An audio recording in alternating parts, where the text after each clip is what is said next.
Welcome back to Popes and Pylons. Let's play some Darkest Dungeon with the new Color of Madness DLC. I haven't played Darkest Dungeon in quite a while. This says today, but that is just because I did a quick test run for the recording on an old save. Otherwise, the last time I've played is apparently today on all the saves, but that's just wrong. Let's make a new run with all the DLC enabled. I've also not played with the Shieldbreaker yet. I do, of course, know the Flagellant and Crimson Court. Is this my first estate? No, it's not my first estate. Start campaign. We're just gonna run on regular difficulty for now, and we're going to be the well, I guess we're gonna be the Darkest Estate. We're supposed to be the Popes and Pylons estate, but apparently clicking twice means you just accept it. Oh well. Let's just see. If you haven't seen Darkest Dungeon yet, it is a tactical dungeon crawling party sort of game with turn-based combat, round-based combat that is tactical, but in a very simplified tactical level where you have just one dimension that your units can move on. So you have 4 slots for your units and up to 4 slots for enemies, and then abilities that can have different places and do different things, of course. Some abilities that move other people, etc., etc. And all a big variety of characters that have very, very different abilities to kill the enemies. There's 2 sorts of health in the game. There's stress and there's actual health. So there's a fly in my room, which is really annoying. Stress and health. And strength takes up. Stress. Why do I say strength? Stress takes up, while health obviously takes down. Lanes. Keep to the side path. The hamlet is just ahead. And this is the tutorial section, very quick. I know how to kill an enemy. We have set up abilities here because we are in the 2nd position. Our highwayman can only use his open vein or his grapeshot blast. We're just gonna open vein here, hit him for 5, apply a bleeding debuff that does damage per round. And then it's his turn. He's gonna hit my Crusader up here for a bit and push him back. So that's one of those movement abilities. Crusader now can use all his abilities because he's a frontline character. He can use all his abilities in both front spots. So you can see here the whitish dots on the left show the places that you can use your abilities on. And I'm just gonna use a smite here to kill this guy very easily. We get loot after combat, tiny bit of gold. As I said, this is the tutorial. Reset to the default party order, which you don't want to. Apparently there wasn't a default party order in the tutorial, it's fine. And then there are a set of curios that you can interact with. I think this is a tutorial thing, where we can just open it and we get some loot. In general, many curios require special items to interact with, or want you to, or have some sort of chance of doing positive or negative things. The rightful owner has returned, and their kind is no longer welcome. This is an example of an enemy that is 2 spaces big, so if I want to do my melee attack, I just can't hit the backliner because he's in space 3. But I can shoot him with my pistol shot, and I will. Mostly because it's much easier to kill the backliner and then deal with the frontliner than dealing with a giant pool of health that this guy has. Although he is very scary. You see we got some stress here. You see our stress bar going up. If that hits 200, then we are... Can I stun you? Maybe. If that hits 200, we get stressed and are very, very difficult to control in combat. And if it then hits 200 again, we get an affliction or potentially get a heart attack. If that is how that, if I remember correctly, how that works. Now, unfortunately, all our things didn't work really here. I'm going to try stunning him again. We have a 50% chance of stunning him. He has 50% stun resist. And we had a good chance of hitting him, but we missed on that AoE shot I did last turn. Which means he got to hit us again. Now, health damage heals after each adventure, so that is not a big issue here, since this is a very quick tutorial adventure. As the enemy crumbles. But stress damage does not easily heal. You have to either stay in town for a long while with your characters, or you have to pay to have the stress removed and not use the character for a week. Size has no intrinsic merit. Let me grab some loot. Inordinate Let me just considered a virtue. continue adventuring here so I can show you different types of loot. These things are used to improve your town, so all the purple ones. The blood is special for the Crimson Court DLC, and it's used in relation to that. And then there's just stuff that costs money. The inventory is limited, so often on long runs you have to decide on which things you want to keep, which things you don't want to keep. I'm pretty sure this chest is just cursed or trapped, and we shouldn't open it. I'm gonna open it anyway to show you here. Yep, it's trapped, and we get a blight debuff. It doesn't matter, we heal at the end of this. So, first easy tutorial adventure done. We get 5,000 gold for the quest, we get our treasure and the heirlooms we collected, and our characters got experience. They leveled up to level 1, and they get positive or negative quirks. And Renaud here got an unyielding, which is fine. So if you would be dying, you don't necessarily die. You go to Death Door, and then when you get hit at Death Door, you have a chance to die. And this gives you a chance to resist that death. Dismas here got a negative quirk, which is very bad. -2 speed, -5 dodge. Especially very bad because Renaud is a character I usually don't take after like the first 2 runs or so, because he is a kleptomaniac. Assuming that is still true, it is. So he just steals items from time to time, which is really bad. These corrupted lands. So I like to get rid of him ASAP, while he is fine. You can see the characters sheet here. They all have different base stats, they have different abilities, and only 4 abilities can be activated at once, at any time. But you have up to 8 to choose from. Is that 8? Is that 7? It's 7. Up to 7 to choose from. But you have to pay to unlock the ones that are locked. And then there are camping skills that you can use when camping, which is not a thing we've seen yet. Now, probably you all know that, but I thought let's get you into the game in case you've never seen it before.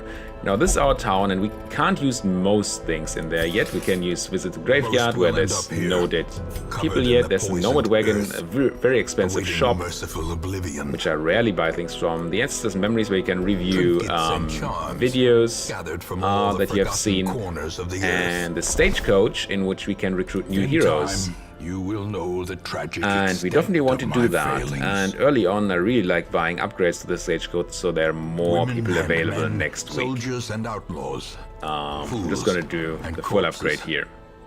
And you see that cost us deeds and crests. And these are one of the currencies. Shards seem to be new for the new DLC.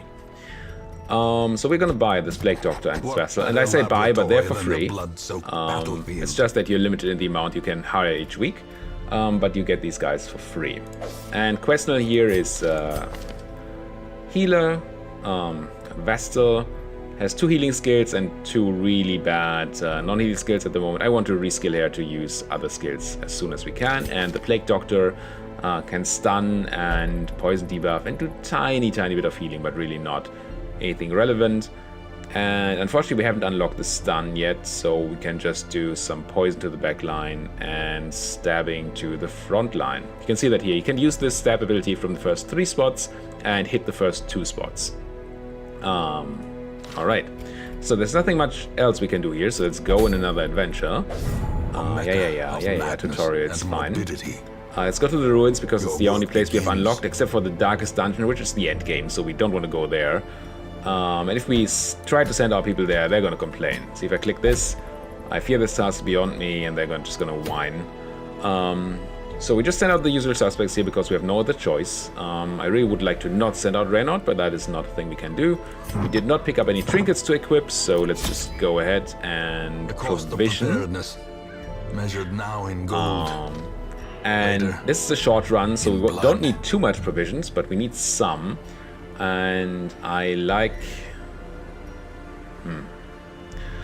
It's been so long, so we definitely need 4 food. That's 1 tick of eating. I definitely want like at least 6 torches. And it did say just now what I should bring at minimum, but I already forgot. I'm gonna bring a key, because there's often chests that you want to open that the key is good for. Does our Vestal have the light ability? Yeah, well, it has this one, I guess. So we have the cats. We're going to the ruins. In the ruins, we could use holy water to activate certain curios. I want to bring a shovel and a holy water, I think. Do I bring more food and or torches? The thing with food is it's a random event that happens from time to time that you have to eat. And normally every guy you have eats 1 unit when that happens. So it could happen really quickly in succession, but usually in a short run you get 1 or 2 food ticks. The question is whether I go the safe route, and I think I do. Let's buy some more food here. That should be it, I think. Could bring a bandage, it's fine for some curios in the ruins, but it's only a short run, we might just not use it. Is 1 key enough? Probably. Let's just go. And see? Ruins, first expedition. I don't know if this one's actually seeded and you know what's in there. I used to know these things. I don't anymore. It might be that we could just know exactly what's happening in this first ruins run. Normally they're randomly generated, but it may be that we're still in the tutorial section and this is just obvious. And let's see, this is the dungeon map. So the earlier one, you just had 1 corridor, but usually you have a bunch of rooms connected by corridors. And we have our party, we are moving to the room. We have torches we need to use. If light goes down, we get debuffs, but we also get a buff to critical hit. And we get a chance to, well, for more loot. Now there's curios in here, like this unburned torch that we can get. Trinkets and baubles. Paid for in blood. I'm gonna light up. I try to keep my torch above 95 unless I run at 0. No, above 70, 75, whatever, for the chance to surprise monsters and to get some dodging here and scouting. Now you can't do much, so what I'm gonna do with you is just stab a guy. Now these skeletons can't bleed, but at least we're doing 4 damage. It's not insane, but that probably means that Grapeshot Blast has a good chance to kill. Yeah, we see it 3 to 5 damage. And it's AoE, so we should probably kill the backliner, we do, and do some extra damage to the front line. You just saw because he killed a guy, he restored some stress, or lost some stress. Now our healer in place spot 4 cannot do anything but heal, and since we're all full, I'm gonna run my AoE heal for a chance on a crit, because then we would have healed some stress. Every crit heal heals some stress on the person that's been healed. Victory, but a victory nonetheless. Now there are cases in which it matters who you use to open a chest. In this case it does not. The kleptomaniac would jump in there and take the stuff anyway, if he wanted to, even if I didn't choose him. Now we got some scouting. That is a random event that happens from having highlight. And now we see that there's an obstacle here and a combat. And we know, for example, that there's no trap in here. Well, this obstacle is why I brought the shovel, cold stone seems so we can just remove it. passage. Otherwise, we would have to take a bunch of stress for that. Now, the guy in the back here is what's called a stress dealer. His attacks mostly do stress damage, and we want to get rid of him ASAP. Unfortunately, I don't really have good attack for him, but I will try to poison him or blight him. He resisted, unfortunately, with his 20% resistance. I will give him a good pistol shot. 5 to 9 damage with 50% crit chance, so we might kill here, and we do. Excellent. Give them no quarter. And crits give very good heal, stress heal for the whole group. And he got bonus speed from... Was it from using the ability? I think that is new. I don't know why you got bonus speed. Must be something new in one of the patches. I don't know. It doesn't say where the buff comes from, no. Maybe just killing it did that. Once again, our Vestal doesn't have the right abilities to do anything. But we did get a crit on this guy, so he gets healed for 4 stress. That is nice. And then you can just... This is an AoE attack, but it does not do enough damage to kill these guys. So I'd rather try to just nuke one off here. I fail. Only being 6 damage. Now they get to attack, but they're just normal damaging attacks. That shouldn't be too big of a problem. Dodge this. And we go back to our turn and should be able to finish this. You can just stab this guy not to death. Alright. You still have nothing to do. And you can move your characters, but it takes a turn to move. And different characters have different movement speeds too. Now you...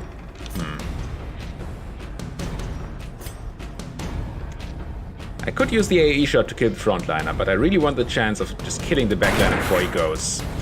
It failed, but now our Crusader can probably kill both of them. And he does. The enemy crumbles. Now there's would have been the opportunity there to lengthen that fight, keep going, so our Vestal has a time to heal up our party, but that can be also very tedious. Let's just go this way, it doesn't really matter. And you see whenever I'm clicking here or pressing T, we get more light, but we also use up one of our torches.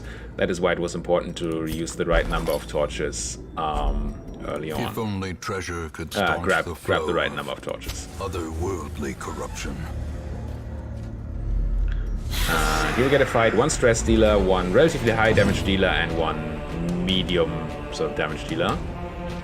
I'm gonna once again poison the backliner just in case we can nuke him before he goes. We cannot. So he's gonna put stress on our Vestal. There we go, 19 extra stress, and we lost some light. The loss of light is not the big problem there. How much damage do we do on the Graveshot Blast? 3 to 5, and you get 4 damage. So if you do 4, you're dead. I'm gonna use the AoE here, and he misses everybody. Perfect. And obviously by perfect I mean terrible. Yeah, you slash my guy. And I think there's a setting for higher animation speed that I'm gonna find after this episode. And use, of course. Now we have the AoE heal or single target heal. I think I use AoE still. We have 3 people who are damaged. It was very low. It only does like 1 to 2, 1 to 3 at the moment, but 1 is a very bad hit there. He's gonna use a push, he crit on him, pushes him back to spot 3, which is really bad, and generated some stress from the crit, But he's dead now to the Blight, so we don't have to deal with him anymore. And we could either stab you or move you back. I think stabbing is fine. The reason I considered moving back is that then the Crusader would be one further to the front and could still do things. Now I think I'm gonna run the single target heal for 4 and try to kill you. Maybe the bleed is enough? No. So this guy is now dead, but he gets to go once more. So what we want to do is try to not kill these guys so that we get to use our Vestal once again for some more healing. Is the weapon that cuts on its own. Unfortunately, he went first and just died to the bleeding. Fine. We got a bunch of food, so we definitely didn't have to take the extra food. But we couldn't have known that. Default party order. Let's open this chest with a key. Hidden compartment. A handsome reward. So we could have tried to just break it open, and that might well have worked. But it would have had a chance of not. Well, it breaks some of the loot in there always, and it could be trapped or something. With the key, it's never trapped. Now we have the choice of just going this way. There's nothing here. Well, we want to go to this room with the curio anyway. I think I'm going this way. Backtracking does cost a tiny bit of light and does generate a bit of stress. So you kind of want to avoid backtracking if you can. But this way we can hit this curio here as well. And this might be positive for us, of course. It's a sack, contains loot. Or can contain loot. It's never negative, I don't think. The worst thing that could have happened there is that our kleptomaniac decides to just take all the loot. Another fight. No stress dealers here, that's nice, but a decent amount of damage dealers, which is obviously not as nice. So we can stab for 3 to 6, or poison this guy for 4. I'm gonna poison the guy. He's the most scary of them all. And we'll see a big hit here. Oh, well, not that big, I guess. Could have been a big hit. And I'm just gonna try to nuke that guy. Now he is dead to the poison. Good. Now we can just focus on the relatively weak frontliners. Try to smite him. This does extra damage to Unholy, so there's a decent chance we just kill here. And we do. Executed with impunity. Execute with impunity. Maybe it's the critical strike that gives you the bonus, or the kill. We still don't really know. Here I'm just gonna... let's run the AoE heal. Very good one. Excellent. You're dead. I think I'm gonna do a 1-point heal on this guy instead of trying to stab that guy, because we should have enough damage here to just kill these guys. They can't bleed, they're undead. But we debuffed his bleed resist, yay, and his speed. Unforgiving. Okay, once again, I will try. No, Their formation is broken. and fail. Maintain I want to the try to offensive. keep the guy alive. Now, I think this is always positive. You can put something in there, maybe? But I'm pretty sure it's always just positive. Gotta put a holy water in there and see if it does any of this. Oh yes, it gives us divine benefit. It healed us for 12 and probably reduced stress, but he didn't seem to have any. But nice. I think you get less healing if you don't put holy water in there. We can walk this way. Now there's a trap upcoming. We saw it because we scouted. Normally you don't see it and then just run into it. Different characters have different chances of trap disarming. So clearly, usually you want to use the highest chance. It also gives stress reduction if you successfully disarm. So there could be a reason to use this guy, but 50% is not good enough. The negative you get from failing to disarm is much higher than the positive stress reduction you get from disarming. So you never want to just do that.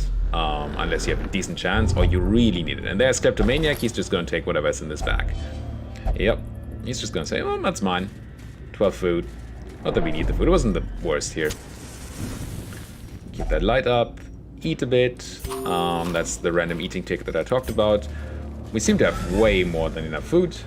I mean, we found 4 and we got the extra. Now, this is interesting. Let's continue adventuring here. We're done with the quest because our quest was explore 90% of the rooms. There's a treasure room here with a battle that we scouted. And we still have a shovel, so we can deal with this obstacle. So I'm not gonna break off our adventure yet, but I'm instead just gonna continue. Gonna run through here. We use the shovel to clear the rubble. And then we take one more fight in order to have a chance at better In loot. Radiance, may we find victory. Now I used up. Here's another stress dealer, a very dangerous one, and he starts out immediately doing some damage and a lot of stress. That's our turn, and I really want that guy gone. 10 health is not a lot. Maybe the.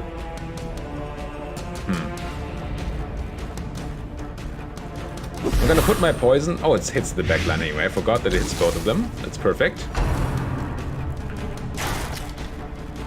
As you see, I haven't played for a while. Now, once again, Vestal just here A for healing. momentary abatement. I really want to pick her abilities that also allow her to do some damage, but we just can't get them at the moment. I'm going to try to nuke the skeleton before it does anything to us. One off. That is very sad. Now, maybe we can do an AoE attack here. We do 3 to 5, and you tick for 4. No, that would need to be a maximum hit for this guy to die, and I really need that guy to die. So I'm going to use a regular attack to just nuke him. And now he dies to the blight. Again, health damage does not matter here at all. Due to the fact that, well, unless we die, but we're not gonna die. Destroy them. Unless, because we heal all of that when we go back to town. But stress damage does not heal. This guy dies to the blight, and then we just have this guy to deal This with. is how a life is taken. Continue with the healing. Heal some stress on the crit. That's very nice here. You are not very stun resistant. I'm gonna stun you. Or not. Now you might think that it's a good idea to just keep them in the fight in forever and just heal up completely. Thing is, if you take too long, and it doesn't tell you when too long is, they're gonna call in reinforcements and you get stress. neither of which is nice. So you're kinda tasked to speed up a bit. Get some extra loot, we get this chest. I'm going to snuff out my torch and insidious because... Wait, did I change that? Oh, it's not snuffed out. What is it? Shift Control click for snuff out. There we go. Yeah, we get much more loot now. Now you see all the negatives up top, but we also get more loot and more crits. And since this is our last action here, I'm gonna go for the more loot and unlock the key. With the key, and we get a bunch of crests and some beads and a portrait. Excellent. Now we can go home. Cleared the whole dungeon, and we brought a bunch of loot. Didn't take too much stress. It's very good. Now we get the treasure and the heirlooms. Bunch of crests. Next, Renaud here got last gasp, +1 speed if HP is below 50%. Meh. At least it's positive. And Dismas got 2 traits actually. Bonus stress, so it's bad. Also reduction in weapon upgrade cost. And weapon upgrades you can do in town later on. We might even unlock the building right now. Maybe.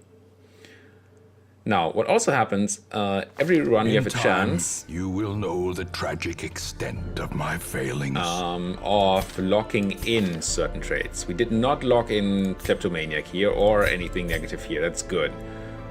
Because if you lock them in, it's much more expensive to remove them later on. So, let's go ahead and check out our stagecoach. And I probably just want to take all of these. I'm not a big fan of the Abomination, or didn't used to be. For a powerful ally. Because it's sort of difficult to play with. They won't go in a party with a Vestal, and they generate stress for the party. They're very strong in theory, but otherwise, I'm gonna pick them now. You can always fire people. And reclusive. But since our only healer is the Vestal, I can't currently use this guy at all. Now we could go for another stagecoach upgrade, probably. No, we can't. We can just increase the barracks size, which we don't really need. It's just the amount of people we can have. Now we can only have 10 people. We unlocked 2 new things: the stress relief buildings, the Abbey, and have been dusted. The pews set straight.